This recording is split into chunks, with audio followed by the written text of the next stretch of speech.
Six mans are back, so that's single-handedly killing the entire gaming. It's honestly crazy looking at the difference between Respawn when they were driven by passion and Respawn now that they're driven by profit.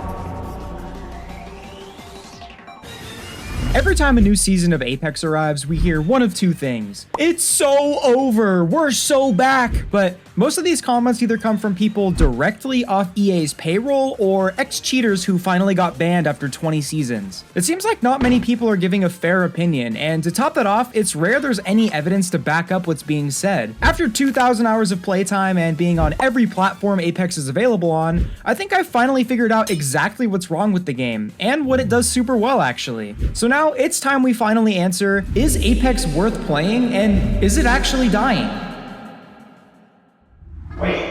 You want to improve your gameplay and support the channel? Then make sure to get some gamer subs using my code Devskoi. You'll even get 10% off your order. They've got a lot of cool flavors, and some pretty epic cups to go with them. It would really help out the channel. Get yours with the link in the description.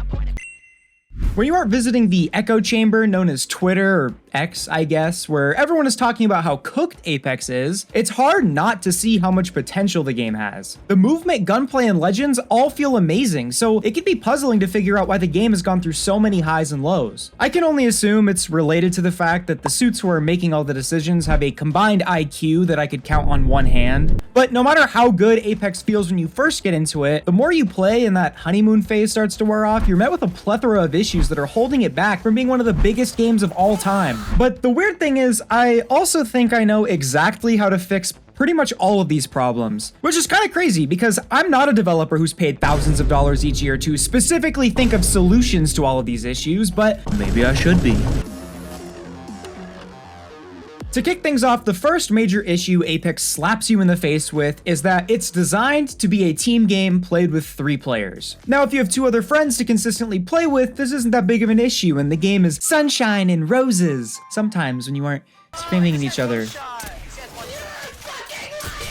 But solo queue Apex is comparable to, like, I don't know, getting a prostate exam from somebody wearing steel wool gloves at 500 degrees. And that's kind of generous. The way SBMM is designed basically ensures you will nearly always get teammates far worse than you. If you've ever played solo queue, I don't think you need me to explain this. But does this mean that Apex should be a game where you simply can't solo queue? Well, no. But there's actually a really simple solution. 2, actually. One is to just change the way SBMM works or remove it entirely in pubs. Or the easier solution is to just only put solo queue players into lobbies with other solo queuers, at least in ranked. Like, dude, I got a 650 on my SAT and figured this out in 10 minutes. Respawn, what are you even doing, guys? Even if you're significantly better than all 3 players in a 3-stack that you're fighting against, it's a bit hard to actually fight them while they're all actually screaming at each other about exactly where you are and hunting you down like they're fucking life depends on it. I swear to God, you would assume these people are being held at gunpoint and told, if you don't hunt down and kill this solo player, your brains are gonna paint the fucking walls! And all this is while your other 2 teammates are halfway across the map doing who knows what. Who's my good little kitten? But going back to the discussion of solo queue only lobbies, there is one pretty big problem when it comes to actually doing that. Apex doesn't really have enough players to implement it. That's kind of small. Maybe if we're talking about like season 16 or something, but as of right now, I just don't really see it working. But hey, there's another solution. You know, if they did implement the system, it would probably bring back a lot of the solo queuers that quit for the exact reason that this needs to exist in the first place. And then, you know, maybe you could actually find a game. Figure that, oh my God. But there's one other thing that makes matchmaking even worse, even if you are 3-stacking. And that's when Apex is at a low player count. When this is the case, like in season 21, the only people who are still actively playing the game are the people who never stopped playing the game, aka the Giga Sweats. When there's less players to pull from, and most of them are highly skilled, you're almost guaranteed to end up in pred lobbies nearly every game. And then this just serves to lower the player count even further, because anyone who's a casual player is gonna think, I haven't played Apex in a while, let's give it a try. And then they play one game, get killed by a 3-stack of preds and pubs, and log off. That player is me, by the way. I tried to play one game, got killed by a 3-stack of preds, and just got off. So when it comes to the issue of, you know, the entire game being infested with the most try-hard group of players I've ever seen, there isn't really a direct solution Respawn themselves could implement to stop this from happening. Maybe like kick people off the game if they play for more than 12 hours in a day. I don't know. I mean, who am I to tell people what they can and can't do with their time? I can just hit them with the fucking money spread and then they'll realize that they're the problem here. Oh my god, wait, I'm stupid. There is a solution. They could just fix all the other issues to keep the players from dropping this low in the first place. Holy fucking shit. Somebody give me a raise. I'm so sick of this company. Fix the game! Okay, on a real note, SPMM tweaks could maybe help, but if there's simply not enough players to pull from, that won't do much other than just raise queue times even higher. Apex is basically in a negative feedback loop, so my solution is fix the game so this situation doesn't exist in the first place. Crazy take, I know. That's a freebie, Respawn. Feel free to use it. Aside from everything else, I think we can all agree that the biggest issue in Apex right now that has been around since day one is the cheater problem. This has been talked about a lot recently with the huge influx of cheaters, so I won't dwell on it too long. But I mean, it's bad enough that you're bound to run into multiple cheaters every single day, or at least that's what I've experienced. But a really cool thing is I made this entire part of the video, and then the next day, Respawn announced a whole anti-cheat overhaul. Now, these new updates are still too new to tell if it's actually going to do anything, but they said they're using a kernel level anti-cheat currently, but that kernel level anti-cheat is easy anti-cheat, which is free. Honestly, the best thing they said that they're doing now is having a 24-hour worldwide coverage to better monitor cheating. I guess that's why Asia had so many more cheaters than everywhere else, because Respawn is based in the US. So when the anti-cheat team goes sleepy Betty bye, the cheaters rise up. Hopefully this helps a fair bit with the issues, since the software side of anti-cheat seems to do fuck all. Maybe if we don't look at it, they'll go away. Season 20 had the largest amount of cheaters of any season in Apex, which is really cool considering barely anyone was playing the game in Season 20. A Reddit post on the competitive Apex subreddit from credible user First Gray goes into more detail about that. They claim that 2,177 Masters or Pred players were banned for cheating in Season 20. And at the time of the post, there was only 5,050 Masters and Pred players. That means that 30% of players who made it to Masters or Pred in Season 20 have been banned. And another interesting fact is the average account level was 550. So it's not the usual suspects of the level 50 accounts with no skins. No, it's players that, by looking at them, you would think are legit based on their stats. He then goes on to mention how data suggests that the bans are manual, and in most cases, they're late. Which, if I'm understanding this right, means that the anti-cheat is doing basically nothing at all. So once again, we can only hope that the updates have some impact on this, but if history serves to repeat itself,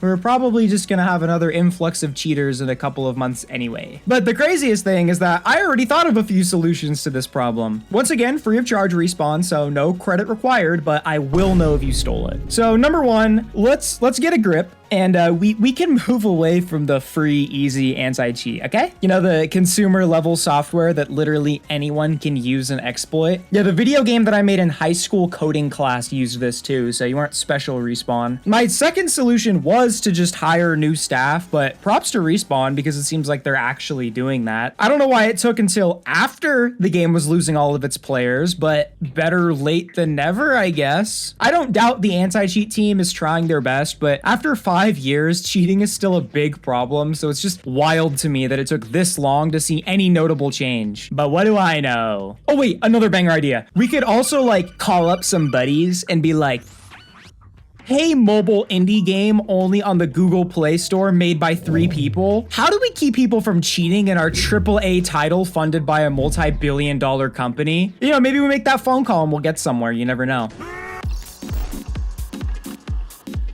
Aside from cheaters, another problem I'm sure you won't be surprised to hear has been plaguing Apex since the day it was released is server issues. Some seasons had it worse than others, but I can't help but notice that I always have a higher ping in Apex than any other game. Not to mention how many regions just don't have any servers at all. You know, like the entire continent of Africa, or the regions that only have 1 server, so if you don't live right next to it, you're hard stuck at 150 ping. I don't know the logistics of how servers work, so maybe having 60 players in one lobby is a reason the game has such a high average ping, but I would think that the total number of players on a server in general would have a larger impact. Like in Counter-Strike, for example, if I play on a NorCal server with at least 100,000 people on it, I can usually stay between 10 and 20 ping. And I don't live in California either. But in Apex, if I play on an Oregon server, which is significantly closer to me with less than 15,000 people on it, I'm usually at 70 to 80 ping. Now, if ping were the only issue, that's one thing, but do you ever wonder why it feels like you're getting shot around corners? Or why half of your shots aren't registering? Well, after nearly 6 years in the year of our Lord 2024 as a world-class competitive game that's made over $3.4 billion,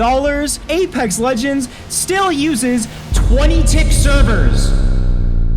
That's worse than Roblox, Gary's Mod, even fucking Hearthstone. We have card games with a higher tick rate than this competitive PvP shooter. Like, thank God I can play Gorlax the Destroyer with no delay, but God forbid my sniper rifle damages the person I got a hit marker on. There is no excuse for this. This entirely stems from an attempt to save money at the expense of the players. EA is quite literally the greediest gaming studio to ever exist. Now, for those of you who don't understand why I'm reacting like this, let me give you an explanation of what tick rate is. Tick rate is how often a server updates what you're seeing on screen. 64 ticks means 64 refreshes per second. That sums it up. 64 tick is the industry standard for pretty much any multiplayer game made after like 2010. And then you have other big, highly competitive games who usually have a tick rate of 128. Apex is 20! 108 ticks less than that. This might not sound like a big deal, but think about this. If one match, for example, is 15 minutes, that's 900 seconds, right? In Apex's case, that would mean there are 18,000 refreshes in one match. While in another game, like Valorant, where the tick rate is 128, there would be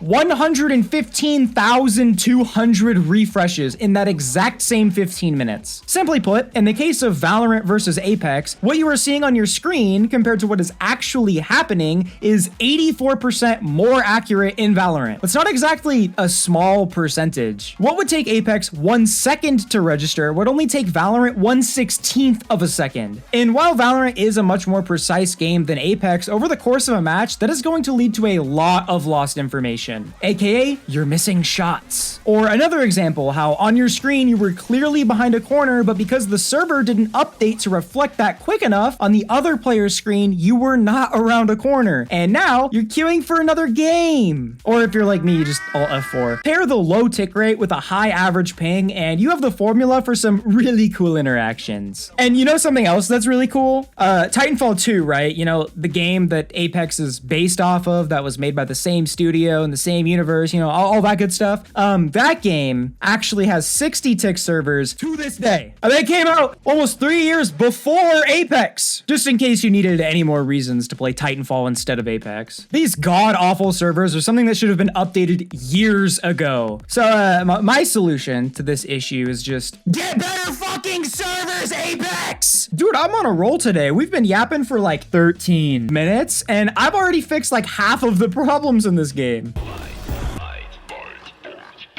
Besides the technical issues with Apex, there's still an entire can of worms we haven't opened yet about the key to maintaining its status in mainstream gaming. You know, the core of any competitive FPS game, and believe it or not, that's actually the competitive mode. I don't think it's any secret that Apex has possibly the worst ranked system out of any competitive game ever made. I mean, there's a reason we've had nearly 15 different systems so far. It's the only game I've ever heard of where you can get to the highest rank possible without playing the actual game. This is something I don't entirely fault Respawn for though, and that's because Apex is a battle royale, and BR was never designed to be a highly competitive game mode. It was more of like a gimmick party mode that suddenly gained a lot of attention, hence why most of its popularity stemmed from Minecraft minigame servers. But then PUBG took the world by storm, and along with it came all of the games trying to capitalize on its popularity. One thing led to another, Titanfall 3 was scrapped, and now we have Apex, yay! Honestly, for a game that only existed in the first place to capitalize off of the hype of another game, I'm surprised that we're even still alive to begin with. Now, Apex tries to appeal to an older, more competitive-driven audience, and then you have its main competitor, Fortnite, which appeals to a younger, more more casual audience. This is the biggest reason, in my opinion, as to why Fortnite is more successful than Apex. There's a few other factors as well, but the biggest thing is that BR was meant to be a fun casual mode, so it's only natural that the game that embraces that would be more popular. I know Fortnite has ranked or whatever, but if you play that, you're just actually a freak. Everyone is entitled to their own opinion, but the fact is, Fortnite is more popular than Apex Legends, okay? That's just how it is. You don't realize how many children are playing that game. And in the case of Apex, it wants to be a competitive game, but lacks a system that's actually good. This is a major reason the game can't keep players. People looking for a true competitive experience will just go play another game that actually delivers. This, once again, all comes back to the fact that BR is not meant to be a competitive mode, so naturally it's gonna be hard to find a system that's just right. It's not like it's a situation where you win and you go up, you lose and you go down kind of thing, since with 60 players in a lobby, you aren't meant to be winning every single game. This leads to the problem of balancing placement with performance and accurately judging if a player should go up or down in ranked. And so far, it seems like no one has a fucking clue. Then to piggyback off this problem, nearly all of the core gameplay in Apex is based on RNG. So then it gets even harder to determine if a player did well just because they got lucky with the ring or their guns and equipment, or if they did poorly because of the opposite rather than just raw skill. Yes, game sense does play a major part in this, but there are plenty of situations where you die due to factors outside of your control, or win a fight that you wouldn't have otherwise because the other team faced the same issue. The fact is, RNG has no place in a competitive game. Considering nearly every aspect of a battle royale is based on RNG, this raises a major problem when trying to make a fair ranking system. Like, for example,